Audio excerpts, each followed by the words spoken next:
Okay, we back on. We here to talk about imagination. Come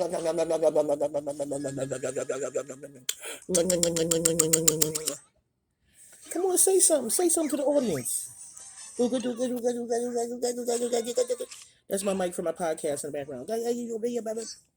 Yes, we have a podcast, but my husband started working, so I told him, I said, the consistency, I don't know. I want consistency, but we'll get back to that. So she won't stop moving, but I'm going to do the best I can to finish the point. I don't have a lot of space on my phone, and I don't have a lot of time to adjust the space. Yeah, everything is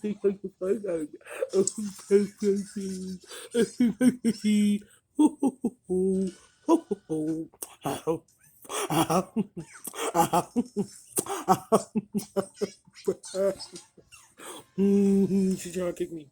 Yeah. Ow. Did you see that? Ow. Ow.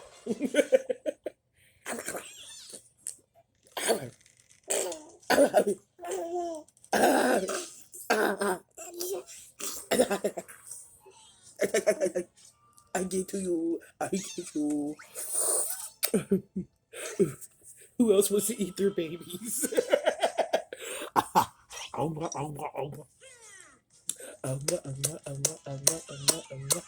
I eat you cheek.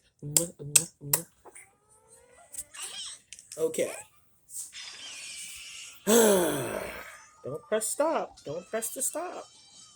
Okay.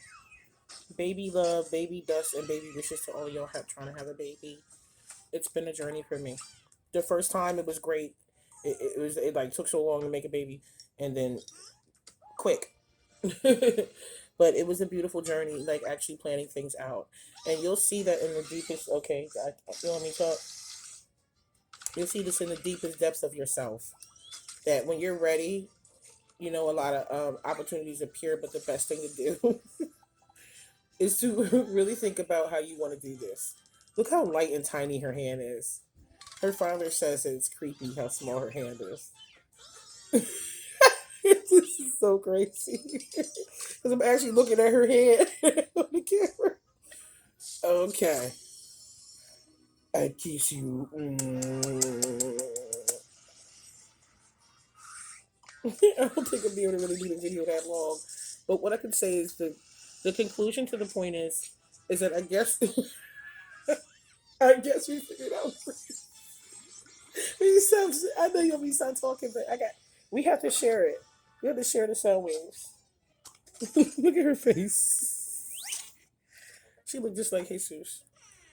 But what I'm really trying to share with you guys is I'm starting to see what's going on, and it's helping me with my grief. I mean, I cry every day about my grandfather. I say I didn't get to know you. I didn't have a chance. I hear all these incredible stories about him, but I could never really get too close to him, and I started to understand. Well, if you get close to me, everybody gets close to me.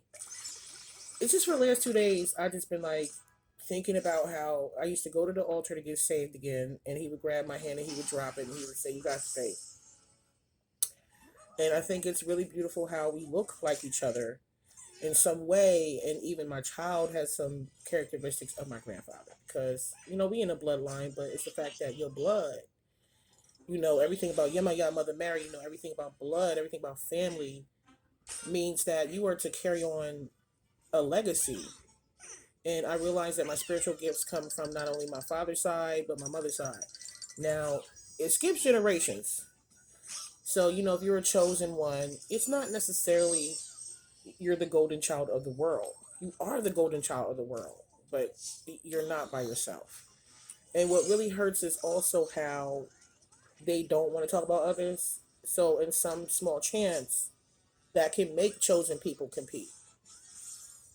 And the thing is that you are here to fix things in your family bloodline. You're not just to fix things, but to guide things once they get fixed.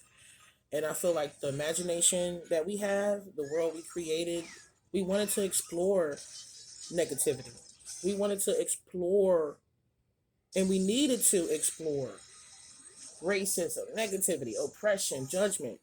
We needed these things. So please heal.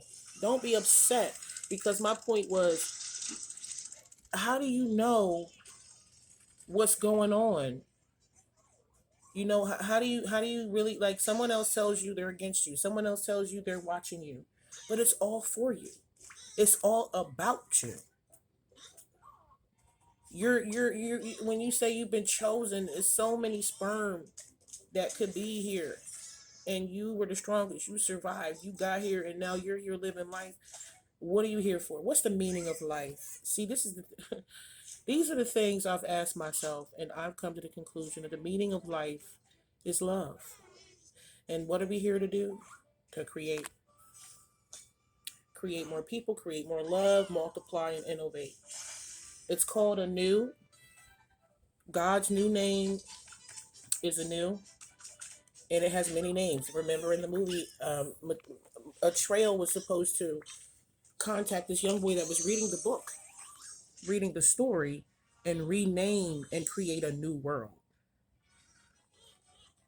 So that, in conclusion, is a deep, a reminder for me, but a discovery for others that we're supposed to be changing things. We're supposed to be the black sheep. We're supposed to be the outcast because we got to concentrate. And it's no point in being negative about things. So this video, if you watch it, special people that have gotten a chance to see it, had the time to watch it, you're going to understand that everything positive and negative was meant to happen, was all about your awakening, was all about your healing your family line. And the quicker you let go and understand that, day by day, you can heal. And then look at the fact that others have suffered for you. Others have taken the lower position, the lower role, to be what you should be, so you can be the best of yourself. You need to give thanks to your enemies and the people who hurt you so you can forgive them and let go. Me and my girlfriend talk about forgiveness. And I'm like, yeah, I understand what you're saying. And I'm already on that. But I'm still not going to forgive the person to the extent that I'm soft on them. I become vulnerable so they have the opportunity to do the same things. It says forgive, but don't forget. And I don't think that's forgiving. I think forgiving is forgetting what that person did. And I think only a few people are allowed to give forgiveness. Again, in the world that we live in our inner world, our imagination, we still have to put our foot down because that's a part of growing in self love and self preservation. And we have to see that you're smart enough. You want to be in this club. You know what I'm saying? You can't sign up for this. You have to, what they call, be chosen. But see, you have to choose first to be aware, to be a person ever questioning, on and on. Don't ever assume. And what they said, I remember my dad said some shit a long time ago. Don't call it, right? It's like Jesus, and he just listened to him at one point, and then we started look at our lives and stop judging people for what they do. That's none of your business. My whole thing is like, you need to listen to the inspiration. Stop looking at people and judging them because it blocks the information. Like how we're racist and we go, well, white people, they don't know. Let me tell you something. White people healed me first. Niggas did not care about me like white people did. It had nothing to do with my skin color. It was my heart. And the way that it emanated from my being, that's what gave me all the love and care, because I love and cared for people. My grandfather, I don't know what he's done to anybody else out there personally, and that's not my business. But I want to say that he's been the most loving and inspiring person in my personal life, and hasn't even really been around. So to me, I think he's spiritually here, and he's really helping me understand what um, is going on, you know what I mean, and what was going on, and what's going to happen. And my spirit, my imagination is open for so many things. I only hope that you can all join me, that I wouldn't have to vibrate out of this reality and go to a new place, a new world, another state, another country. I just really want, everywhere I go, just meet me here.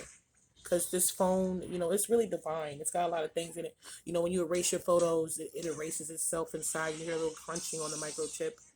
This world is really incredible, and it's time to appreciate it. It's time to love your life and realize, because you're loved, everything in it, you can have everything.